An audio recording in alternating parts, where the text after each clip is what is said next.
I am here because मैं ये जानती हूँ कि मेरी जो आवाज़ है वो बहुत दूर तक जाती है। मेरा प्लेटफॉर्म जो अल्लाह मियां ने मुझे दिया है वो बहुत लोगों को दिखता है। सो मेरे लिए ये ज़रूरी है कि मैं यहाँ आके कुछ बातें जो मेरे दिल में हैं वो मैं करूँ। मैं आपको स्टैट्स नहीं दे पाऊँगी, मैं आपको ज़्यादा इन्फॉर्मेशन नहीं दे पाऊँगी। ये सब चीज़ें ये लोग बेहतर करेंगे और देंगे आप सबको। मगर मैं आपसे ये ज़रूर जानना चाहती हूँ कि क्यों आप लोग सब जो मीडिया हैं, जो कि I think that you have done a great job with reporting such cases, but why is it that we stop at some point? Why is it that ठीक है हम फिल्में करते हैं, एक दिन रिव्यू आता है और फिर दूसरे दिन बात ख़त्म हो जाती है, वो बनता है।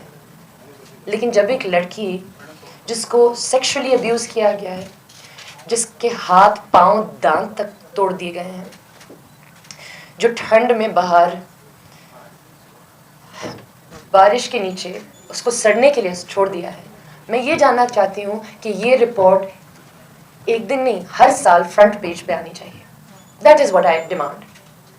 आई can't demand anything else. I can tell you that I promise कि मैं हर रोज़ इसके बारे में ट्वीट करूँगी कि चाहे मेरी ज़िंदगी में जो भी हो रहा होगा, अगर नाज़ो मुझे बुलाएंगी तो मैं आऊँगी।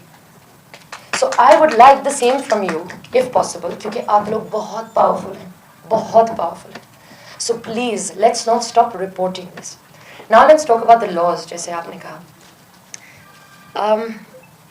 जब लॉ मेकर्स के घर में ये होगा तो हम किससे लॉ के बारे में बात करेंगे? I am not sure. I am sure आप लोगों के पास इन सवालों के जवाब होंगे। मुझे ये नहीं समझ में आता कि हम जब एहतसाब की बात करते हैं, अकाउंटेबिलिटी की बात करते हैं, लाइक सारा said, justice delayed is justice denied, and that's very very important. ये हमने हमेशा देखा है। आप कोई भी केस उठा लें, आप किसी का भी केस उठा लें और आप देखेंगे कि जेल में तो वो चले जाते हैं ताकि हम सब चुप हो जाएं, लेकिन कुछ होता नहीं है। इसलिए हम चुप नहीं हो सकते जब तक कि कुछ हो, जब तक एक एग्जाम्पल बने। Now coming to the government, I think it's very important. Whoever is in power needs to come together with people like us, NGOs, different bureaus, and help educate people, make people aware, put in systems which can help children. This does not just happen with a press conference. I was asking Sarah outside कि आप लोग किस तरह ये करते हैं?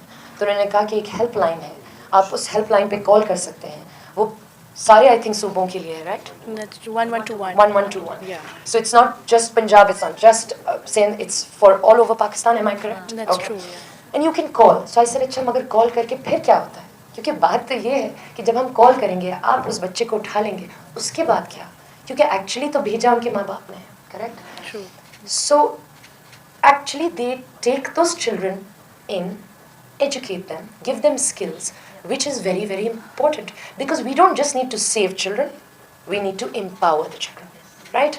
If I have a skill, even if I'm 12 or 13, I can earn money and I don't have to go and work at a devil's home. So I'm sorry this is emotional. I will let them tell you a lot more information, but my only respect to all of you would be, please do not stop reporting. That's all. इस पे जितनी हम बात करेंगे, जितनी हमारी आवाज़ें आगे जाएंगी, उतना ज़्यादा इसको अटेंशन मिलेगी, और जब अटेंशन मिलेगी तो शायद कुछ हो भी जाएगा। Thank you so much for having me.